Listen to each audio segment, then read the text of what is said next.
À tous, j'espère que vous allez bien. Donc, je fais une vidéo retour de mon expérience de mon pèlerinage sans argent qui était en direction de Saint-Jacques-de-Compostelle. Je me suis arrêté juste après Cahors et j'ai envie de vous faire un retour final de cette aventure et de ce que j'en ai appris, ce que j'en ai compris, ce que j'ai intégré et là où ça me mène et pourquoi j'ai arrêté.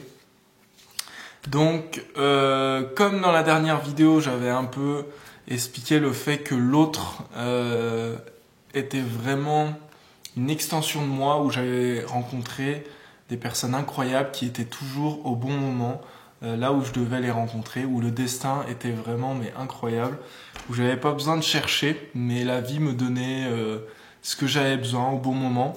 Et c'est quelque chose que j'ai vraiment eu jusqu'à la fin, où je suis allé aussi dormir chez d'autres personnes, où il y avait toujours un endroit, toujours à manger, même en abondance, sans demander, ça venait comme ça. Et je ressentais quand je commençais la journée qu'il y avait un endroit qui m'attendait, qu'il y avait quelque chose à manger qui m'attendait, même si j'avais rien, même si je savais pas où dormir. Et j'ai senti vraiment la vie qui était là, qui me berçait, où je sentais que j'étais au bon endroit, que je faisais ce qu'il fallait que je fasse, que j'étais avec les bonnes personnes tout le temps, en fait je ressentais là, comme je l'ai dit dans d'autres vidéos, et que je sentais pas de blocage, je sentais pas de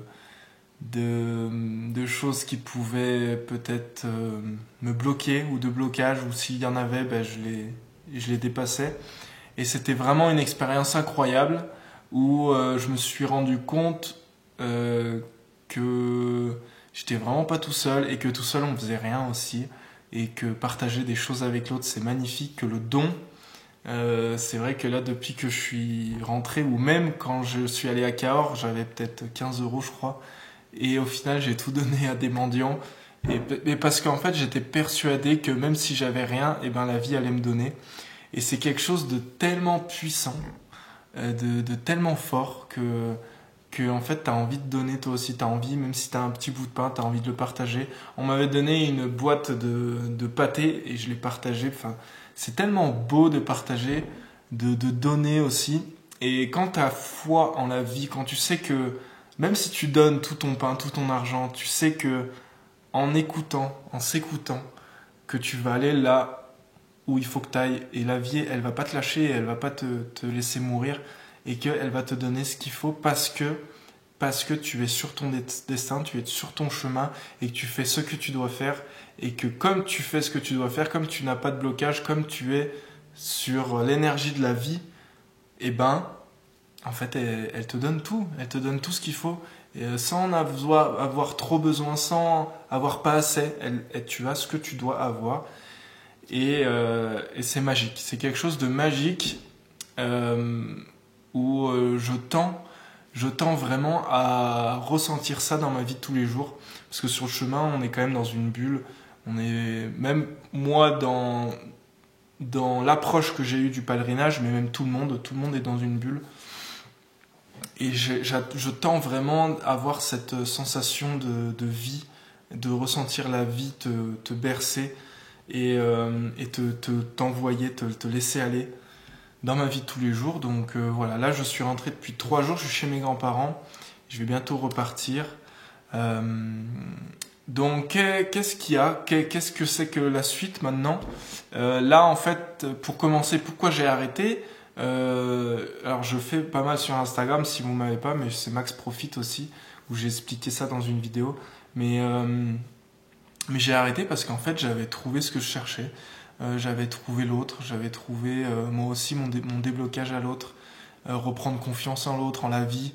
Et j'ai écouté mon cœur, je m'écoutais, et à la fin j'ai fait 2 jours de vendange par des circonstances. Voilà, j'ai fini à faire des vendanges et j'ai repris la route, et là j'ai senti que c'était fini. J'ai senti qu'en fait j'avais tout vécu, que l'énergie de mon voyage était finie. Mais ça, tu le ressens, toi aussi, tout le monde le ressent vraiment dans son cœur. Mais par exemple, là, je me suis pas essayé de me forcer en me disant non, faut que tu ailles jusqu'à Saint-Jacques. Non, faut que tu continues. Non, t'es fort, tu dois être fort. Non. Tout ça, je l'ai eu au rugby. Tout ça, je l'ai eu par des anciens objectifs. Mais Non, c'est pas ça. La vie, tu sens la vie. Et la vie, quand tu sens que c'est fini, c'est fini. Si tu continues, tu vas te faire du mal. Tu vas te faire du mal à toi, il va t'arriver des trucs pas ouf pour ta santé, pour ta maladie, tu vas te choper des maladies, des merdes, des rencontres foireuses. Quand tu sens, quand tu t'écoutes et que tu ne te forces pas, parce que j'ai rien à prouver à personne, j'ai rien à prouver. Je sais que je suis capable d'aller à Saint-Jacques. Et sans argent en plus, parce que là je l'ai senti. Mais en fait, non. En fait, la vie, elle m'a dit non, écoute. Là, t'as vécu 17 jours incroyables, t'as vécu ce que tu devais vivre, maintenant tu dois vivre autre chose. Petite anecdote où comment je suis rentré. Du coup, je suis après Cahors. Du coup, le lendemain, je me dis, je vais faire du stop jusqu'au Puy-en-Velay pour retrouver mes grands-parents. Il y a à peu près 350 km. Là, je vais sur une route et j'attends, ouais, peut-être une heure quand même, il n'y avait pas grand monde. Il y a un gars qui me prend en stop de Cahors jusqu'à Figeac, je suis trop heureux, on parle. Lui, il m'explique qu'il était allé au Maroc et qu'il avait trouvé les gens hyper ouverts, hyper accueillants. Donc il m'a donné envie aussi.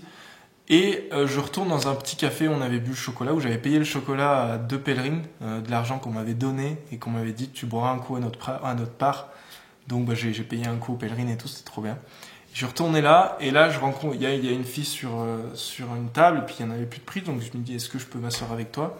Et puis on discute, je prends un chocolat et tout, et à un moment donné elle va payer son café, elle repart, et puis je dis bah bon courage et tout, elle était en études de... je sais plus trop. Et je vais pour payer mon chocolat et elle me l'avait payé. C'est incroyable. Et juste parce que j'étais ouvert, juste parce que je lui ai demandé de m'asseoir avec elle et puis qu'il n'y avait aucune ambiguïté. Il n'y avait rien. J'étais honnête, j'étais dans la bienveillance, dans vouloir discuter tout simplement. Et ben comme ça, elle m'a payé le chocolat, j'ai rien demandé. Donc c'est assez fou. Et après, en partant de Figeac, donc je continue. Je sentais, tu vois, là je sentais qu'il fallait que j'y aille, que j'aille faire du stop. C'est toujours pareil, en fait, faut ressentir, faut pas se forcer, faut pas... Voilà, c'est simple et en même temps compliqué, mais quand tu sens le truc, c'est de plus en plus simple, même si t'as toujours des démons qui reviennent, ou des envies, des blocages, tu te forces à faire des choses, mais en fait, la vie, il n'y a rien besoin de se forcer. Donc là, je commence à prendre la route de Figeac, et je fais du stop, mais je le fais peut-être 5 minutes. Et je prends un endroit où les gars peuvent quand même se poser et me récupérer. Et là, au bout de 5 minutes, ouais, il y a un couple qui s'arrête. Et je leur demande, vous allez à Figeac et tout? Oui, oui, on va à Figeac, trop bien. On discute bien, et puis on commence à discuter bien. Voilà. Et il m'explique que lui, il part avec des collègues motards jusqu'au Puy-en-Velay le lendemain. Bah, je dis, bah, c'est quand même incroyable, parce que là, on allait à Decazeville, Puy-en-Velay, c'est quand même relou d'y aller en stop. Ou même tout court en fait. Et donc je dis bah écoute franchement ouais, si tu peux me prendre et tout ce serait trop bien, donc ok c'est bon. Il a appelé le gars, il restait une place, donc impeccable. Et en fait on parle et puis avec la femme, sa femme aussi, c'était Christine et je sais plus, c'était Christine sa femme et lui je sais plus. Et ils me disent non mais écoute viens dormir chez nous et tout. Donc c'était incroyable, c'était inimaginable, j'ai mangé comme un roi. J'étais tellement fatigué qu'on est arrivé à 12h30, je leur ai dit écoutez je vais me coucher, mais ils ont un rez-de-chaussée où il y a tout un appartement, au final ils me l'ont laissé quoi. Et j'ai dormi jusqu'à 15h30, enfin j'étais explosé, là mon corps et puis mon esprit, c'est bon, le pèlerinage, je sens que c'est fini maintenant, je récupère, et là j'ai dormi comme pas possible. Et puis le lendemain on m'a amené au puits, et puis j'étais chez une connaissance à mon grand-père pendant 24 heures, et là je suis rentré depuis une journée. Donc voilà, le retour était incroyable, je ne l'ai pas expliqué sur Instagram, mais tout est incroyable. Quand en fait tu es sur ta route, bah en fait il t'arrive que ce qui doit arriver, et si t'arrive des choses dures, il faut les comprendre, faut comprendre pourquoi, mais rien n'arrive par hasard, et quand tu t'écoutes, quand tu écoutes ton cœur, tu es sur ta bonne voie, et tu apportes aux autres aussi. Là j'ai vraiment sorti que c'était un échange, et que certes il me donnait du matériel, mais j'apportais aussi une certaine bienveillance, une certaine amour que je dégage, et une vision aussi du monde qui est beaucoup plus basée sur la paix, sur l'amour que sur la colère et puis toutes les émotions négatives. Donc quelque part en fait j'apportais aussi cette chose bienveillante aux personnes, et c'était une sorte d'échange. Et je sens aussi que j'ai ce rôle-là de donner aussi de la joie de vivre, de l'amour inconditionnel, peu importe. Et voilà, je sens que c'est aussi quelque chose que j'apporte au monde, et quand je l'apporte au monde, le monde me le rend. Voilà, c'est tout quelque chose qui s'imbrique, mais qui est complètement fou, et qu'on peut pas. Le mental, il peut pas comprendre ça. Le mental, il réfléchit, il fait des hypothèses, mais il comprend pas tout ça, donc il faut lâcher, il faut laisser faire le cœur. Voilà. Et pour la suite, du coup, avant de partir, j'avais découvert Irène Grosjean. Il me semble que j'avais fait une petite vidéo où j'en avais parlé. Et j'ai acheté son livre, donc Au-dessus des nuages. Au-dessus des nuages, il a toujours le soleil. Donc c'est un livre qui parle des moments de sa vie assez compliqués, qui lui mènent à la naturopathie et à l'alimentation vivante. Et j'ai découvert un autre monde, un monde où on mange pour se faire du bien au corps et non pour le palais. Et ça me fait beaucoup penser au mental et au cœur. Et c'est comme si le palais c'était le mental et le cœur c'était en fait le corps qui avait besoin des aliments. Et j'ai vraiment envie de découvrir ça, de découvrir, de me nourrir, de faire du bien à mon corps et pas à mon palais, et de ressentir aussi quand mon corps il a besoin, et il a besoin de nourriture vivante, c'est-à-dire en fait les légumes crus, les fruits, en grande partie c'est ça. Et, et elle explique tout ça, et c'est une femme incroyable, c'est vraiment fou, voilà, je vous conseille vraiment. Et moi j'ai vraiment envie de commencer pas une nouvelle vie, mais un nouveau départ aussi là-dessus, et un nouveau monde qui s'ouvre, où je reprends maîtrise en mon corps.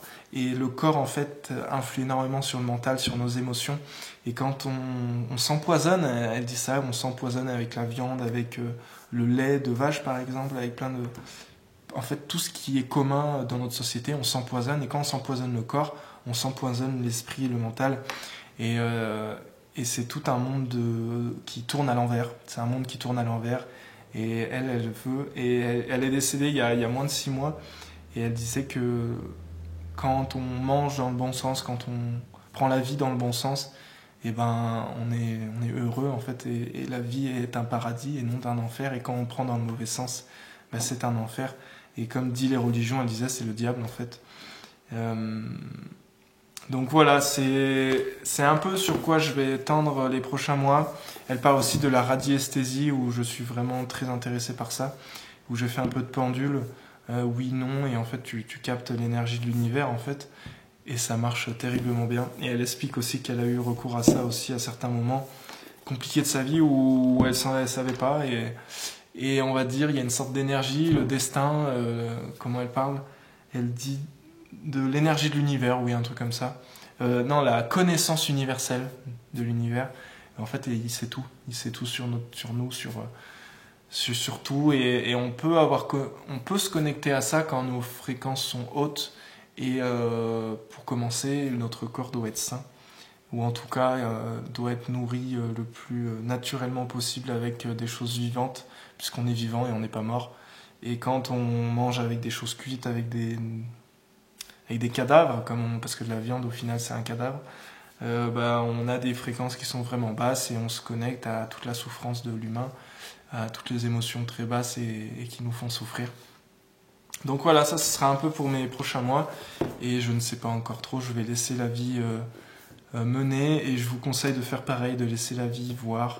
Quand vous en avez marre de quelque chose, réfléchissez, et étape par étape essayez de changer les choses. Et si vous ne pouvez pas, si vous sentez que le fond du problème est vraiment le problème, et ben changez tout simplement, et faites confiance en la vie, parce que la vie est toujours là, même si on la voit pas. Et voilà, je vous embrasse. Merci beaucoup de m'avoir suivi aussi sur Insta, même si très peu de gens voient là par rapport sur Insta, mais voilà, c'est une belle aventure, et d'autres aventures arrivent, j'en suis certain. Je suis à la recherche de la vie, d'une vie qui est beaucoup plus sur le paradis. Voilà. Et j'ai foi en découvrir cette vie-là, pour tout le monde, pour moi, pour l'humanité. Voilà, on est beaucoup de jeunes, beaucoup de personnes sont là-dedans à retrouver un sens, à vraiment prendre la vie dans le bon sens. Et ça amène sur plein d'aspects de sa vie, comme la nourriture, comme la vie, comme le travail, comme ses traumas, comme plein de choses. Mais voilà, j'ai la foi et je sais qu'on va y arriver. Et comme dit Irène, la pensée est créatrice, donc plus on pense à ça, plus ça va arriver. Voilà, je vous embrasse et à une prochaine vidéo. Des bisous.